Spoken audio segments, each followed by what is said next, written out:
सराजुल हक साहब का खाका है। जमात इस्लामी है तो मुस्लिम लीग का उर्दू तर्जमा, बस ये फ़र्क है कि जमात में एक अमीर होता है और मुस्लिम लीग में बेशतर अमीर होते हैं। जमात इस्लामी वो पार्टी है जिसका जो अमीर होता है वो भी गरीब होता है। जमात के अमीर मौलाना मौदूदी हाथ में छड़ी यूं पकड़ते जैसे कलम पकड़ा हो। अमीर काजी हुसैन अहमद कलम भी यूं पकड़ते जैसे छड़ी पकड़ी हो।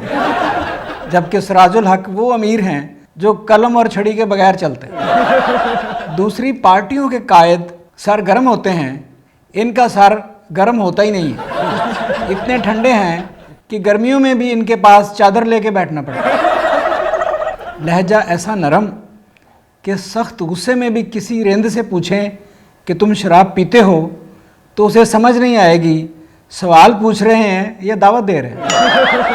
दिल के इतने अच्छे हैं कि जिसके जनाजे पर जा रहे हों उसे भी दराज़ी उम्र की दुआ देते जाएंगे। बड़ी से बड़ी तकलीफ़ में भी आप उनसे हमदर्दी करने जाएं तो आपको यूं तसल्ली देंगे जैसे उन्हें आपसे हमदर्दी है। बड़ी से बड़ी कामयाबी पर भी खुदा से यूं माफ़ी मांगते हैं जैसे कह रहे हों या अल्लाह इस बार माफ़ी दे दो, आइंदा ऐसा नहीं होगा।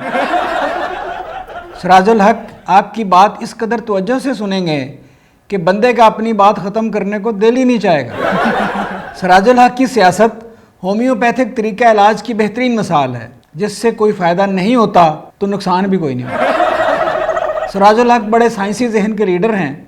ये उन्हीं की इजाद है कि पानी की बोतल दरवाजे से लटका दें तो वो डोर क्लोज़र बन जाती है। यही देखकर लोग जमात को हुकूमत नहीं दिलवाते कि जो खुद तरक्की ना कर सका हमें क्या तरक्की करवाएगा।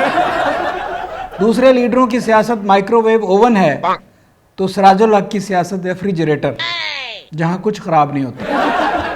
उन पर नैब ज़्यादा से ज़्यादा ये केस बना सकती है कि उन्होंने अपनी कमीज़ को 2 जेबें लगाकर आमदन से ज़्यादा असासे बनाए। या उन पर नैब ये केस बना सकती है कि उनकी घर की दीवार पर लगे उपले उनकी भैंस के गोबर से ज़्यादा के हैं। सराजुल हक दिन के 24 घंटों में 1-2 घंटे के लिए पठान भी होते हैं और दूसरे लीडरों से यूं मुज़ाकरात करते हैं जैसे अपना उधार वापस मांग रहे हो। शेख रशीद को रश वाली जगहों पर जाना पसंद नहीं, इसीलिए उसने अवामी मुस्लिम लीग बनाई ताकि पूरी पार्टी कमरे में भी आ जाए और कमरे में रश भी ना हो। सराजुल हक भी ऐसी पॉलिसी रखते हैं कि पार्टी में रश ना हो। ऐसी पार्टी है जिसको कोई वोट भी देना चाहे तो वोट लेने से पहले चेक करती है कि वो इनके अखलाकी म्यार पर पूरा भी उतरता है कि नहीं। सराजुल हक साहब क्वांटिटी पर नहीं क्वालिटी पर यकीन रखते हैं और उनकी कोशिश होती है कि जमात इस्लामी अवाम की पार्टी ना बन जाए बल्कि नेक और खालिस लोगों की पार्टी ही रहे।